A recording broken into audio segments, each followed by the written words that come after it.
Assalamualaikum warahmatullahi wabarakatuh.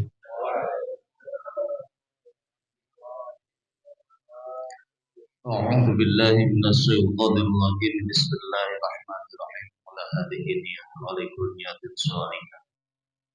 Wa ila hadratin nabiyil mustafa Muhammadin Rasulillah sallallahu alaihi wasallam wa ala alihi wa azwajihi wa dhurriyyatihi wa ahli baitihi al-kiram. أعوذ بالله من الشيطان الرجيم. بسم الله الرحمن الرحيم.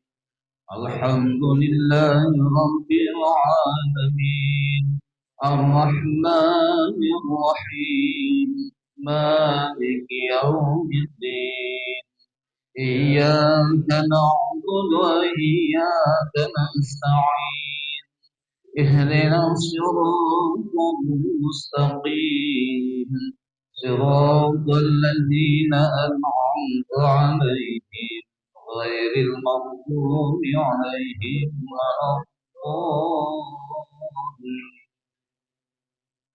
آمين.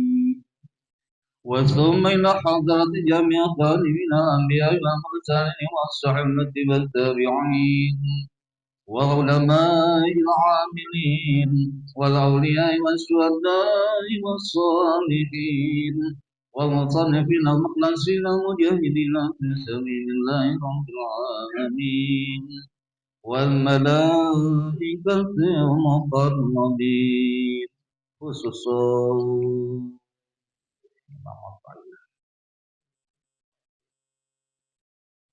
شيء لله له الفاتحة.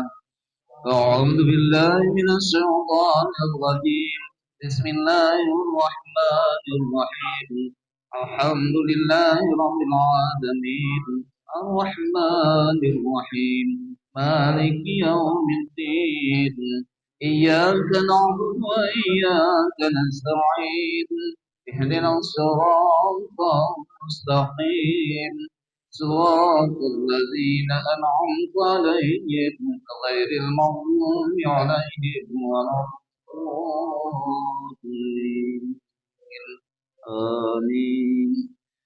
Kita bacakan Fatihah sekali lagi untuk diri kita masing-masing.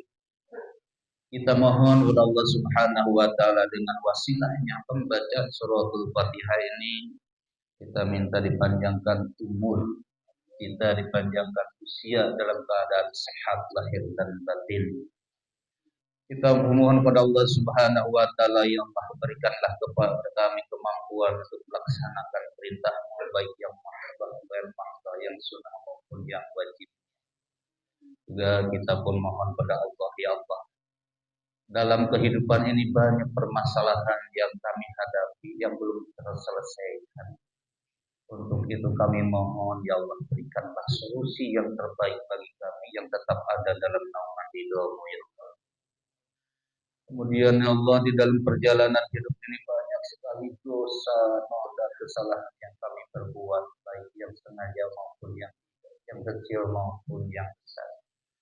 Untuk itu, ya Allah, ampunilah segala dosa, kesalahan yang kami perbuat, karena kami yakin bahwa ampunan-Mu lebih luas lagi daripada dosa-dosa yang kami lakukan. Kami pun mohon, ya Allah, di dalam kehidupan ini banyak sekali yang menyenangkan, yang menyulitkan kepada kami, sehingga melalaikan ibadah kami kepada-Mu. Tapi walaupun bagaimana, ya Allah, matikanlah kami dalam keadaan husnul khatimah. Bibarakati sirril Fatihah. A'udzu billahi minasyaitonir rajim. Bismillahirrahmanirrahim.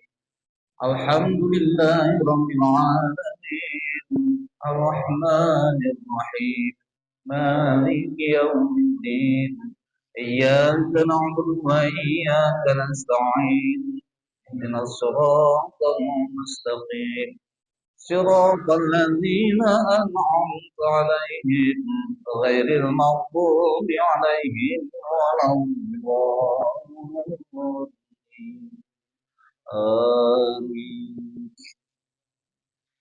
Bismillahirrahmanirrahim. Alhamdulillahilladzi nawwara qulubal mu'minina bihidayatil iman wal islam wa ma'annat qulubuhum bitauhid. Asyhadu an la ilaha illallahul malikul haqqul mubin wa asyhadu anna Muhammadan abduhu wa rasuluhu shadiqul wa'dil amin. Allahumma shalli wa sallim wa barik ala sayyidina Muhammadin wa ala alihi wa ashabihi wa man tabi'ahum bi ihsanin ila yaumiddin, amma ba'd.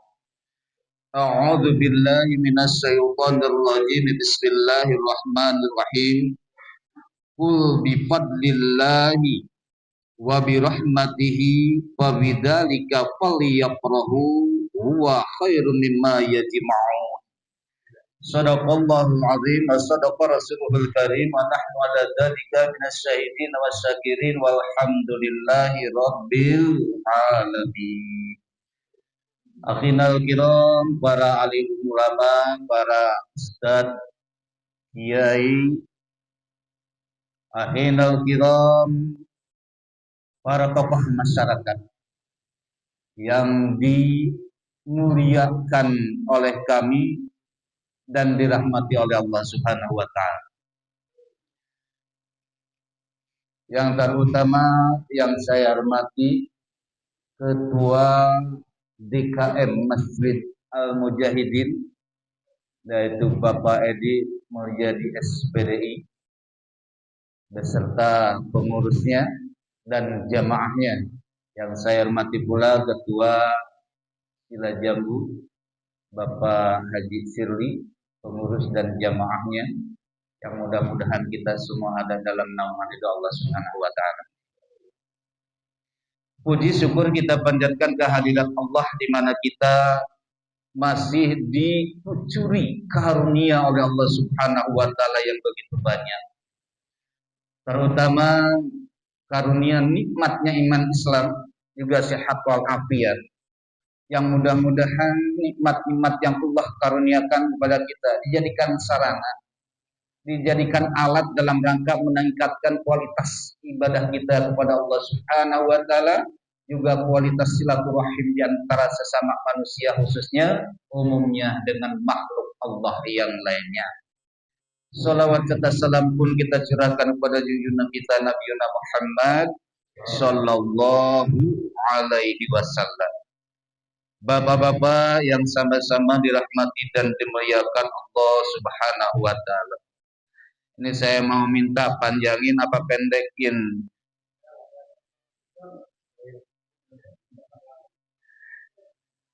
Dipanjangin, tapi jamnya 1 jam apa ya? Jam 7 ya. Lumayan. Yuk kita sama-sama ya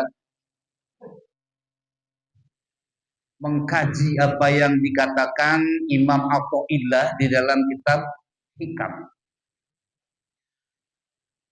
Imam Athaillah berkata, ini Hikam bab 12 kalau mau dibuka kitabnya. Bismillahirrahmanirrahim. Mata tolabda iwadon an amali wulibta biwujudi sidqi fihi wa yaqfil muriba uzdanus salama la tatlubu iwadon an amali lastalahu fa'ilan yakfi minal jazai laka alal amali an kana lahu qabilan ida arada ayudhira qadlahu alaika khalaqa fika wa nasaban ilaika. Mata tolabtu iwadon an amali. Bila mana mencari kamu pada imbalan dari satu amal perbuatan, silahkan ya. Tulibta biwujudi sidqi fihi, maka dituntut kamu dengan adanya jujur pada amal itu. Apabila kita, judulnya dulu nih ya. Judulnya adalah Sitrul Ikhlas. Rahasia ikhlas gitu ya. Judulnya. Apabila ya, di mana kamu mencari pada imbalan dari satu amal, ya silahkan, maka akan dituntut oleh Allah juga terhadap yang mengharapkan imbalan. Kita ini kadang-kadang sholat minta imbalannya surga. Wirid minta imbalannya itu agar ditingkatkan derajat kita. Kemudian kita wirid juga tengah malam agar usahanya lancar. Wajar-wajar aja. Dibolehkan itu ya, silahkan. Tapi ingat, yang meminta imbalan itu akan dituntut oleh Allah Subhanahu wa taala. Apa sih tuntutan Allah Subhanahu wa taala terhadap orang yang minta imbalan itu? Yang pertama, kalian sholat dengan mengharapkan masuk surga. Sholat itu bukan untuk masuk surga, tapi karena lillahi ta'ala. Kalau kita sholat mengharapkan masuk surga, itu syirik khafi. Karena yang dituntutnya itu adalah makhluk Allah. Surga makhluk Allah, neraka juga makhluk Allah. Kalau kita misalnya, sholat biar masuk surga, biar gak dimasukin ke dalam neraka.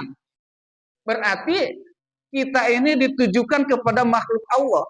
Yang sebenarnya sholat itu jangan disantelkan atau yang dikaitkan dengan masalah itu. Nah, makanya nuntut Allah tuh, kalau misalnya kamu mau masuk surga, terhindar daripada neraka, maka ketika ibadah itu jangan dikaitkan dengan makhlukku, tapi langsung dengan Allah. Bisa nggak kira-kira Pak kayak gitu? Nah, kita mah kalau berdoa atau wirid, biar dapat biar dapat ini, biar usahanya lancar ya. Biar jabatannya tinggi, inilah ya yang disebut ya orang ikhlasnya itu hanya ikhlas cangkangnya doang ya. Nah, bagaimana kita posisinya ketika kita beribadah? Jangan disandarkan kepada sifatnya yang duniawiyah, atau jangan yang disandarkan kepada yang dituju oleh kita. Bisa kira-kira kita duduk di sini dengan ikhlas? Mungkin berangkat dari masing-masingnya juga bermacam-macam. Mau ngaji sila sumbuh, malu sama ketuanya kalau gak datang, ada juga. Ada juga yang biar ketemu dengan teman-teman ya. Ada juga yang lebih mau ke sana, yang kasar ini Makassar biar dapat sarapan. Ada juga macam-macam ya. Nah, berangkat dari rumah ini lillahi ta'ala, berangkat dari masjid dan musola itu, tanamkan di hati kita itu lillahi ta'ala, mencari ridho Allah. Kenapa kok seperti itu? Kita tahu la haula wala quwwata illa billahil aliyyil azim. Bapak melangkahkan kaki ke sini itu atas dasar izin Allah atau kita sendiri?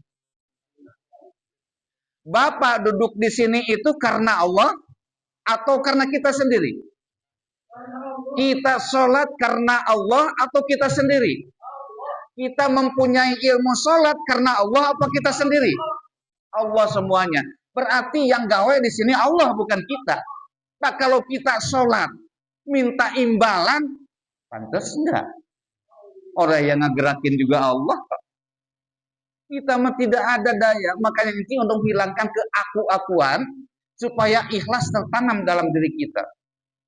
Jalan kita dijalankan oleh Allah dan kita malah haula wala quwata. Duduk kita didudukin oleh Allah, berbicara kita dibicarakan oleh Allah, mengedip ke mata kita dikedipkan oleh Allah. Manusia tidak ada apa-apanya. Makanya kalau sholat jangan minta imbalan, karena yang ngegerakinnya juga Allah. Ya, jadi di sini ketika kita ibadah itu pure semuanya, jiwa raga kita bulatkan hanya lillahi ta'ala. Inilah insyaallah ya. Di dalam kitab Fazailul Asrar itu dikatakan ya, orang yang berniat ya beribadah karena Allah itu akan lebih dekat kepada apa yang diinginkan oleh kita daripada berniat kita untuk mencari kehidupan kesenangan dunia. Nah, ini niatnya itu yang harus diperbaiki ya. Kenapa? Ya kalau orang udah niat lillahi ta'ala itu ya gak ngelihat apa-apa. Lillahi ta'ala serah semuanya. Inilah yang diharapkan oleh Allah Subhanahu wa taala. Jadi tidak disandarkan dengan masalah-masalah keinginan kita. Karena ada ya dikasih doa, nih doa rezeki. Baca 40 kali. Ketika membaca enggak ada sifat lillahi ta'alanya. Yang diingetin rezekinya aja. Giliran beres baca 40 balik, ditunggu-tunggu kok gak datang-datang. Berarti ini doanya kadaluarsa. Gitu. Tapi kalau kita berniat lillahi ta'ala ketika berdoa istiqomah ya kepada Allah Subhanahu wa taala, tidak diinginkan atau tidak ada ingin-ingin yang diembel-embeli dengan masalah keinginan kita, itu insya Allah akan membukakan apa yang diinginkan oleh kita. Karena Allah tahu apa yang kita mau. Satu ya. Aduh, kalau selama ini saya ini ibadahnya ikhlas apa enggak kan gitu ya? Nanya. Ya saya juga sama Pak, sama dengan Bapak ya yang ngomong juga. Apakah doa kita ini ikhlas apa enggak? Sholat kita ini ikhlas apa enggak? Duduk di sini itu apa ikhlas apa enggak? Nah, obatnya Pak, ya. Obatnya itu adalah apa? Di sini dikatakan wa yaqtil muhibah ujdanus salamah. Ya. Maka dituntut ya, maka cukuplah bagi yang ragu-ragu adanya keselamatan. Ini aja ya, sekarang ikhlas juga nggak bisa ya. Masih ada embel-embelannya, maka tanamkanlah di dalam hati kita bahwa kita minta keselamatan dari siksa Allah. Ya. Jadi ibadah kita ini minta keselamatan daripada siksa Allah. Itu beres semuanya Pak. Ini mau untuk ngobatin aja. Ya.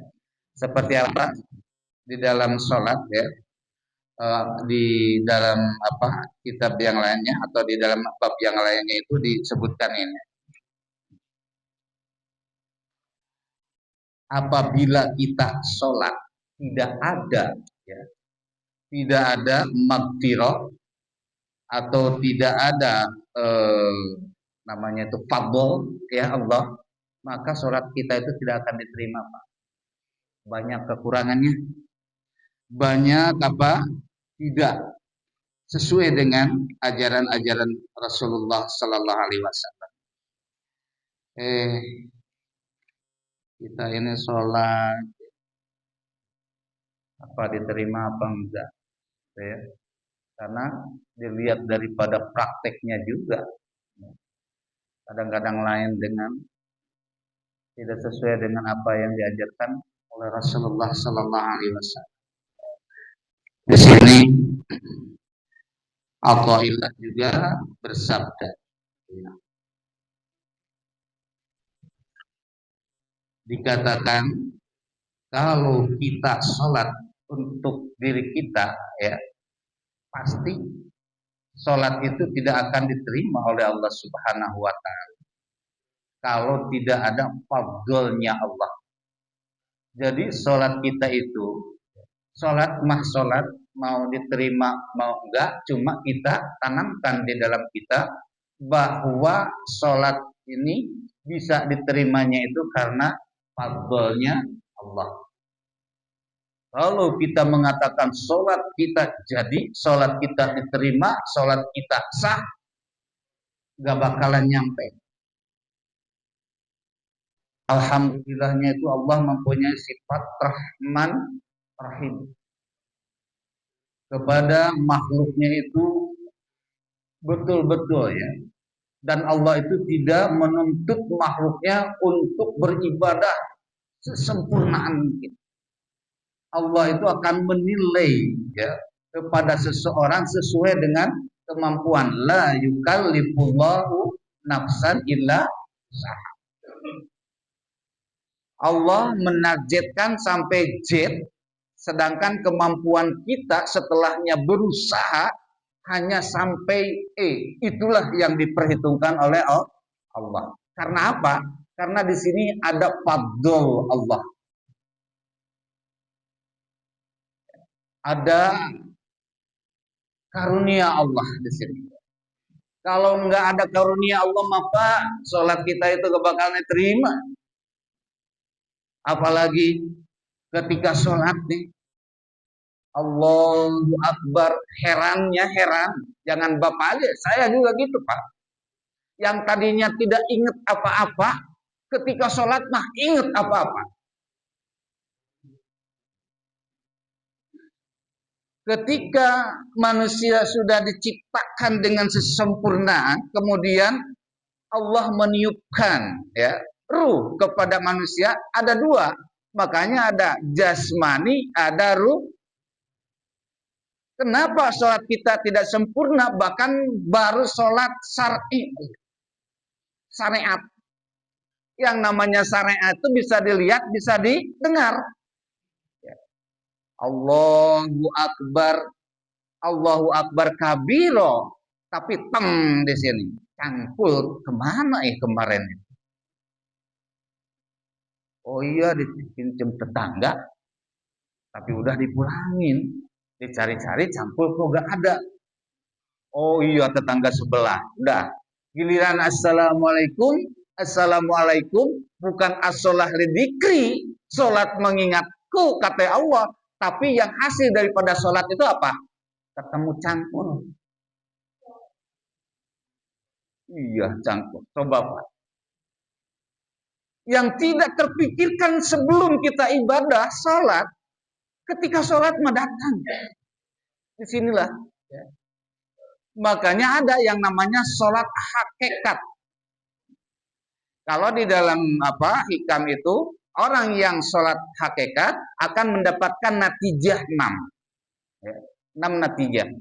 Di antaranya itu adalah bersihnya hati. Ya. Tuharatu. Jadi dibersihkan tuhratul qalbi gitu ya. Nah, ini kalau digelarin atau dijelasin sekarang 6-6-nya kan nyampe jam 10 ya. Yang jasa itu ya, bersih hatinya itu. Nah, di sini ya, kita sadar kita ini tidak ada apa-apanya. Ketika kita ibadah, jangan banyak menuntut imbalan kepada Allah Subhanahu wa taala. Yang dituntut sama Allah itu keikhlasan, ya. Ikhlas, Pak, saya juga ibadah itu, tapi ingat keikhlasannya itu jangan sampai dikaitkan dengan masalah-masalah kebutuhan kita. Langsung aja kepada Allah, ya. Karena tahu di sana itu. Allah itu Maha tahu, ya. Kita misalnya pengen mobil, wirid sampai subuh berapa malam, ya. Nah, inilah yang dikait-kaitkan seperti itulah, yang keikhlasannya bisa terkotori. Nah, Bapak-bapak yang sama-sama dimuliakan Allah Subhanahu wa taala. Apa sih untuk membersihkan diri kita? Sebentar lagi kita akan merayakan apa, Pak? Idul Adha. Pada malam hari itu dianjurkan kita apa? Takbir ya, Pak. Allahu Akbar. Kalimat takbir itu ada 3. Bagaimana supaya hati kita bersih? Ini kalimat takbir ya, yaitu Allahu Akbar, la ilaha illallah, walillahil ilham. Yang satu untuk membersihkan, menjaga kebersihan jiwa kita, jiwa raga kita. Kemudian kalimat yang 2, la ilaha illallah, untuk membersihkan kita, hubungan kita dengan Allah. Walillahil ham, untuk apa? Untuk menjaga kesucian, kebersihan di antara sesama manusia. Coba lihat sekarang, kita uraikan dikit aja. Allahu Akbar. Allah Maha Besar. Allah Maha Kuasa. Allah Maha Berkehendak. Allah segala-galanya. Kalau Allah Maha Berkuasa, berarti kita apa? Kalau Allah kuat, berarti kita lemah. Kalau Allah berkuasa, berarti kita tidak kuasa. Dengan kalimat la apa? La haula wala quwata. Apa sih supaya kita atau kita harus menanamkan kita tidak berkuasa? Kita tidak ada kemampuan. Allah yang memberi, kita yang diberi. Allah yang menggerakkan, kita yang digerakkan, supaya timbul rasa tawadu. Ya. Tawadu artinya, tawadu itu rendah hati, rendah diri di hadapan Allah. Kalau kita udah merasakan rendah diri, rendah hati di hadapan Allah, itu menghilangkan sifat egois, menghilangkan sifat sombong, menghilangkan sifat ria. Apa yang disombongin sih oleh kita? Semuanya juga adalah pemberian Allah. Digerakkan oleh Allah, dilangkahkan oleh Allah, dikedipkan mata kita oleh Allah. Kemudian kita pun berbicara, digerakkan juga oleh Allah. Semua manusia itu digerakkan oleh Allah. Yang berbuat di sini adalah Allah. Yang punya gawe itu Allah. Nah, kalau udah Allah yang punya gawe, kita sebagai apa? Sebagai makhluk harus betul-betul menundukkan jiwa raga kita di hadapan Allah Subhanahu wa taala. Makanya di diri kita ada yang namanya nafsu, sombong, ujub, riya, takabur, dendam, ya, hasud. Disinilah dengan kalimat Allahu Akbar, maka itu akan hilang semua. Mau sombong, apa yang disombongnya? Dia mau ada pejabat, siapa sih yang ngasih pejabat? Dia kaya, siapa sih yang ngasih kekayaan? Dia pintar, siapa sih yang ngasih kepintaran? Allah.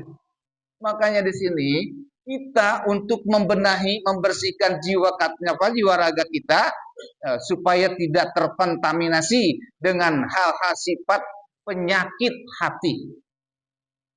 Coba kalau udah hilang penyakit hati, memandang orang itu senang, ya. Kemudian memandang orang itu kebaikannya, nggak ada dari mulut kita itu kata-kata yang sekiranya mengganggu, yang sekiranya menyakitkan orang lain. Damai, tenteram hati kita, karena kita yakin dengan kalimat Allahu Akbar. Nanti ya, makanya Bapak ya, nanti pada malam Idul Adha itu jangan di rumah, Pak. Yang di masjid ya ke masjid, yang ke musola pada takbir. Malah dianjurkan nih bulan Zulhijjah sekarang ini ya, diperbanyak membaca takbir. Allahu Akbar, Allahu Akbar, Allahu Akbar. Satu, bersih jiwa kita. La ilaha illallah wallahu akbar. Nah, ini untuk membersihkan hubungan kita dengan Allah. La ilaha illallah. Tidak ada Tuhan yang wajib diibadahi dengan sebenarnya illallah, kecuali Allah. Hubungan kita dengan Allah. Kalau itu tertanam di hati kita, khurafat, tahayul, syirik tidak akan ada. Kita ibadah tertuju kepada Allah Subhanahu wa taala dengan dasar keikhlasan yang sangat mendalam. Bahkan di dalam hadis lain, man qala la ilaha illallah dakhala jannah. Barang siapa yang mengucapkan atau membaca la ilaha illallah dakhala jannah, masuk surga. Kenapa sih kalimat la ilaha illallah masuk surga? Yang disebut kalimat la ilaha illallah masuk surga itu tidak sembarangan menyebutkan, tapi maknanya tahu isi daripada kalimat la ilaha illallah. Orang kafir juga bisa. Anak kecil la ilaha illallah apa ya, orang kafir mengucapkan la ilaha illallah masuk surga. Disinilah ya, ini dipenuhi dengan sifat 20 yang wajib bagi Allah ya. La itu sifat nafsiyah, tertera di sana sifat wujud, ada Allah, hanya satu sifatnya. Kemudian yang kedua, la ilaha itu dimasuki dengan sifat salbiyah, jumlahnya ada 5. Hidam, bako, mukhalafatul lil hawadis, qiyamuhu binafsi wahdaniyah.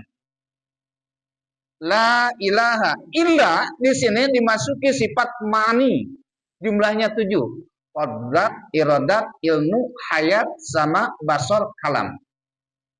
Kemudian Allah yang terakhir itu dimasukin sifat ma'nawiyah, yaitu qadirun, muridun, alimun, hayyun, sami'un, basirun, mutakalimun. Pantas kalimat la ilaha illallah bisa menghantarkan ke dalam surga karena di dalamnya orang tersebut sudah mengetahui, sudah mengamalkan sifat-sifat yang 20 bagi Allah.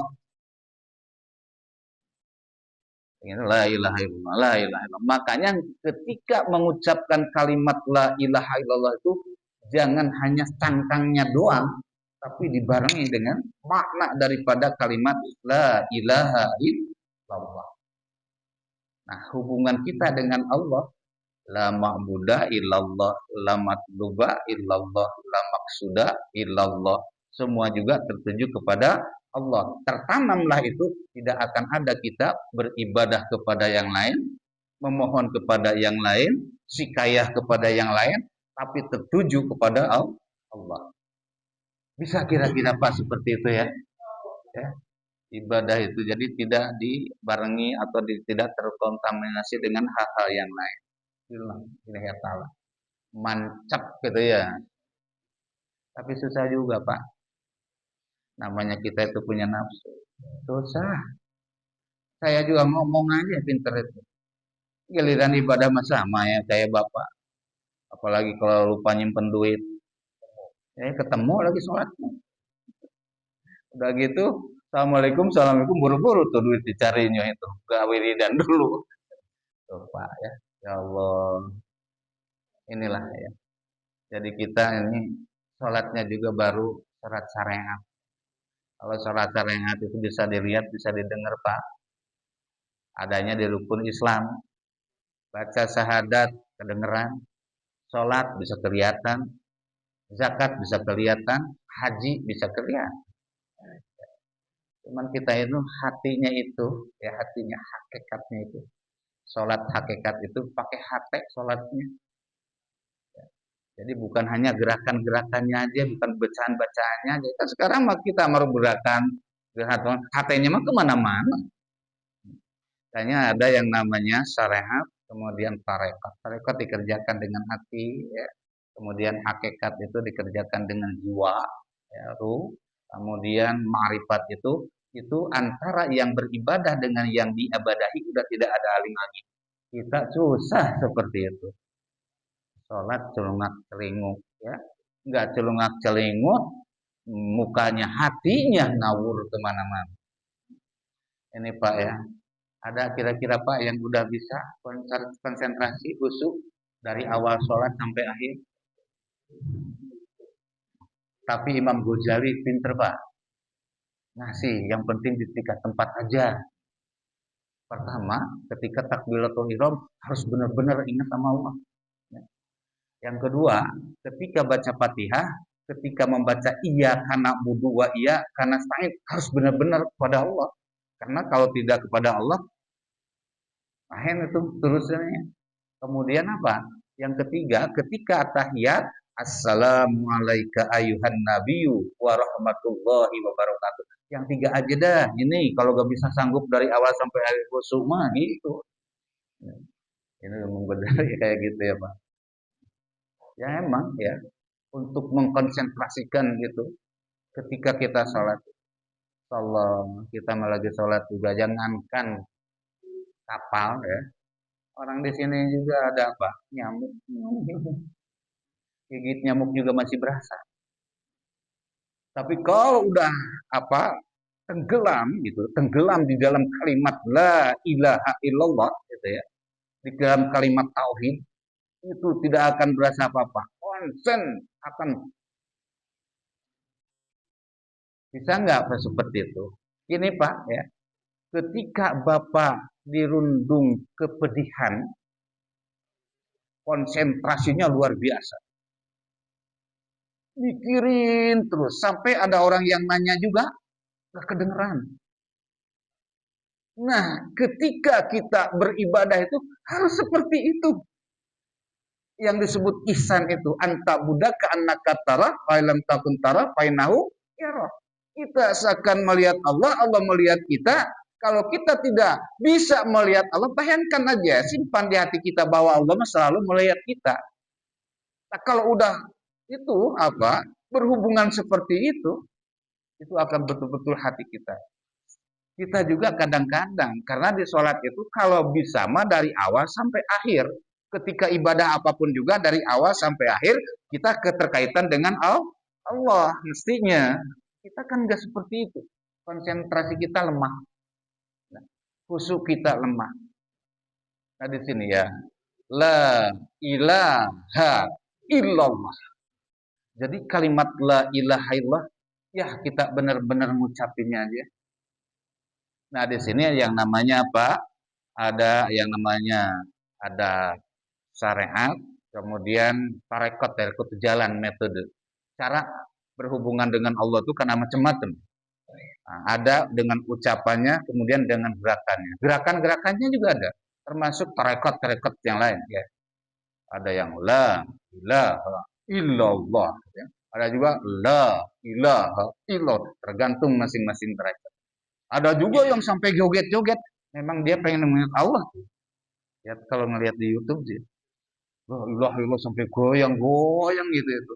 Nah itu tarekat ya. Jalannya dia. Kita juga gak boleh sentimen, biarin aja. Ya. Yang jelas mah kita yang masih di ilmu syariat, ucapkanlah kalimat la ilaha illallah sesuai dengan tajwidnya dia. La ilaha illallah. La ilaha illallah. Itu ya Pak. Jadi dimaknai oleh kita. Yang ketiga terakhir Pak, ya, tadi Allahu Akbar untuk membersihkan diri kita masing-masing supaya tidak terkontaminasi dengan penyakit-penyakit hati sehingga timbul keikhlasan.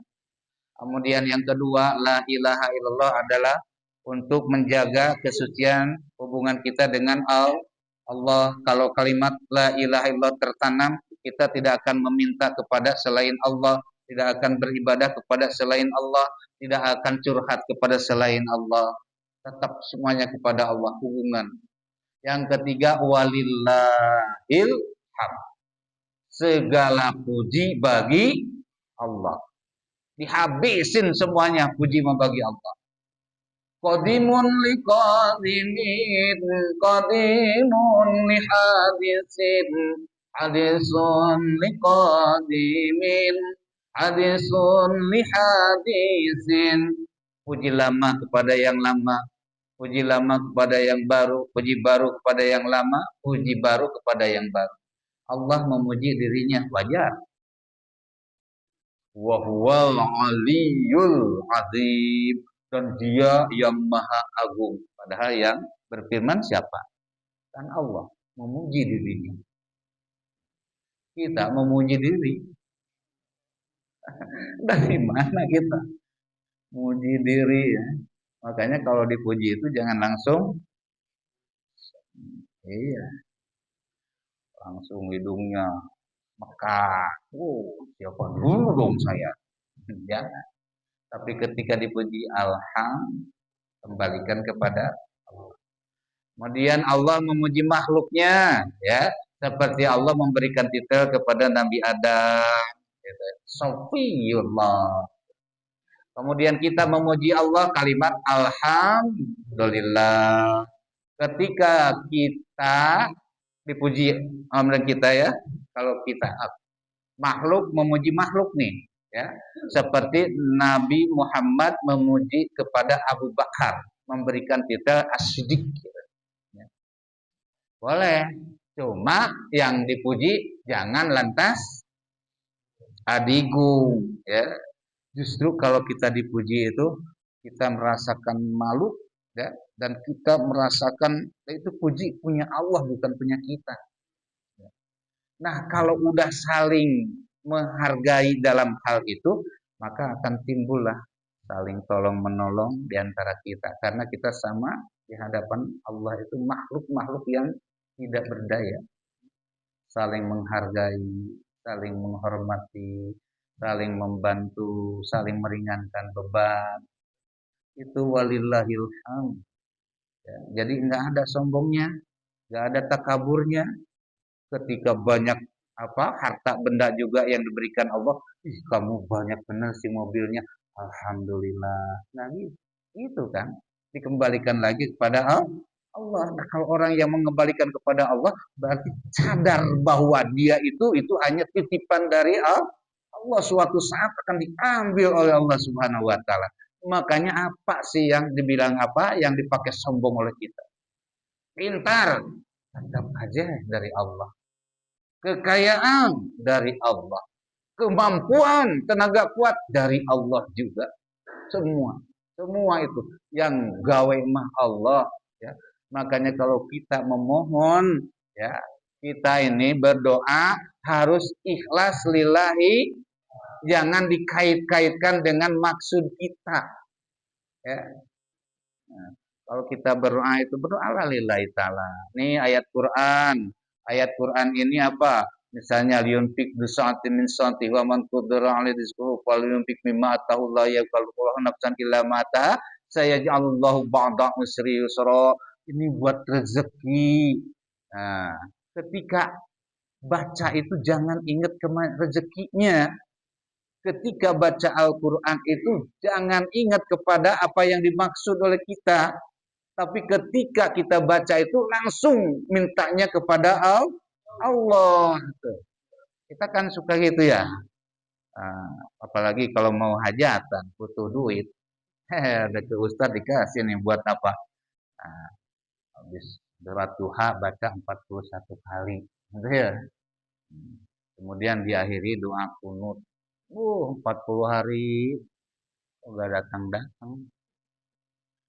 Akhirnya apa? Si Ustadz ngasih doa kayak gini. Doa jelek. Akhirnya ayat Quran yang dijelek. Ya. Karena apa? Salah niat kita. Ya. Allah itu tahu. Jadi di Al-Quran itu udah tercantum. Ya. Fase demi fase. Nih untuk orang sakit. Nih untuk rezeki. Nih untuk pangkatan ada di sana juga. Cuman ketika bacanya itu jangan kita menyandarkan kepada apa yang kita tuju, tapi harus lillahi ta'ala. Bisa ya Pak gitu ya. Susah. Terus apa? Apalagi lagi kesedak kebutuhan.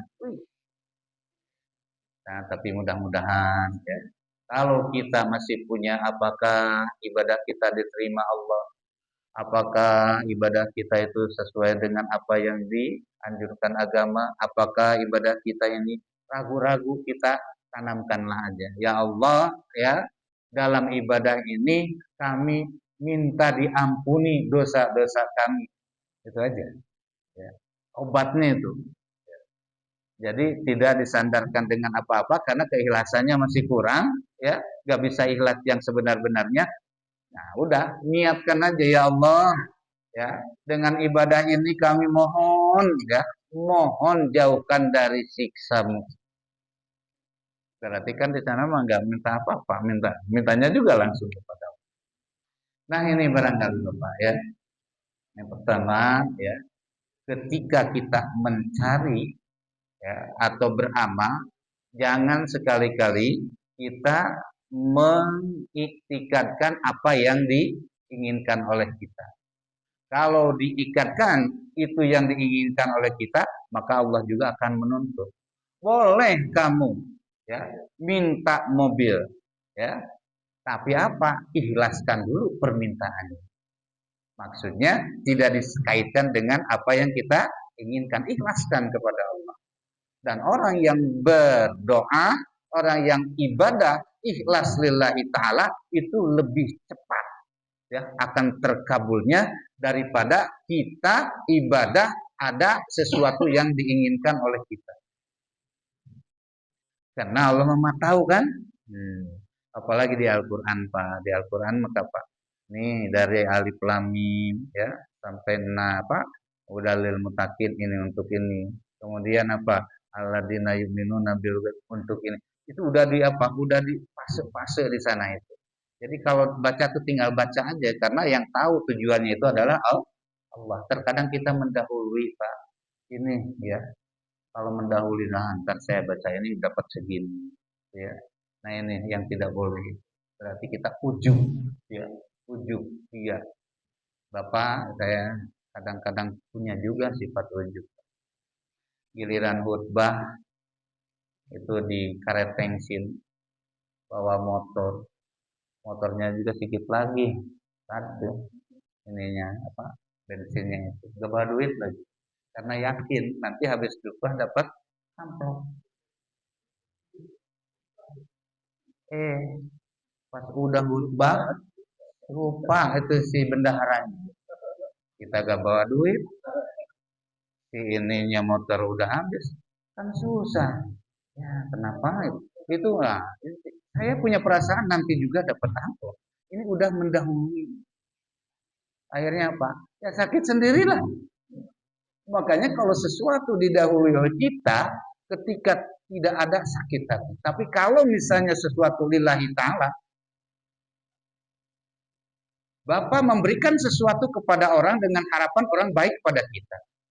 Ketika orang itu tidak baik kepada kita, sakit nggak Pak? Kasih duit dia lagi butuh tuh 10 juta. Udah apa? Giliran kita perlu sama dia, nggak mau nolong sama kita. Kenapa yang dari mulut kita? Dulu lu bantu. Sekarang gue giliran apa? Kok nah ini ada sakit. Tapi kalau misalnya kita membantu lillahi ta'ala, mau baik, mau enggak, terserah. Enak hati kita. Makanya sesuatu perbuatan itu jangan sekali-kali disandarkan untuk apa kita ini. Tapi kalau ke Allah mah boleh. Ya. Tapi kalau kepada sesama manusia itu bisa menyakitkan hati kita. Makanya di sini harus didasari dengan ikhlas lillahi ta'ala. Bapak duduk di sini. Kalau gak ikhlas mah lama bener tuh Pak Arifin. Udah pegal gitu. Udahan kayak udah jam 7. Kan gitu. Kalau gak ikhlas. Tapi kalau ikhlas mengadem aja sampai tidur. Saking ikhlasnya sampai tidur. Coba ya, jadi kita belajar ya, belajar ikhlaskan diri kita, bersihkan diri kita dengan kalimat Allahu Akbar, hubungan kita dengan Allah bersihkan, jangan sampai terkontaminasi dengan khurafat, tahayyul dan syirik dengan kalimat la ilaha illallah. Kemudian kita hubungkan dengan sesama manusia dengan kalimat walillahil hamd. Insyaallah nanti ya Bapak-bapak pada malam Idul Adha di masjid semua Pak. Itu untuk mengingatkan kepada diri kita. Ya, takbir itu. Karena kalau dilihat di masjid itu sedikit yang ada membocah. Ada pakai lama-lama pakai itu HP. Pakai HP bukan ini yang takbir kita ya Pak ya, dimanapun kita. Ini barangkali yang dapat saya sampaikan Pak yang mudah-mudahan ini memperdalam ketauhidan kita kepada Allah Subhanahu wa taala dan mudah-mudahan kita selalu ada dalam maunahnya Allah Subhanahu wa taala. Bimbingan Allah Subhanahu wa taala kita ingin selalu ada dalam ridhonya. Enggak ya? Maklumat ya. Kayaknya pertanyaannya ke rumah aja Pak. Waktunya Pak ya. Nanti Pak ngobrol aja sama saya. Nah ini barangkali yang dapat saya sampaikan. Mohon maaf apabila ada kata yang kurang berkenan. Ya, saya juga manusia, tidak terlepas daripada salah, lupa. Tapi yang terbaik ya, orang yang salah itu cepat-cepat. Kalau salah kepada Allah bertobat, kalau bersalah kepada sesama manusia minta maaf. Mohon dibukakan pintu maaf yang seluas-luasnya. Hadanallah wa iyyakum ajma'in billahi taufik wal hidayah. Wassalamualaikum warahmatullahi wabarakatuh.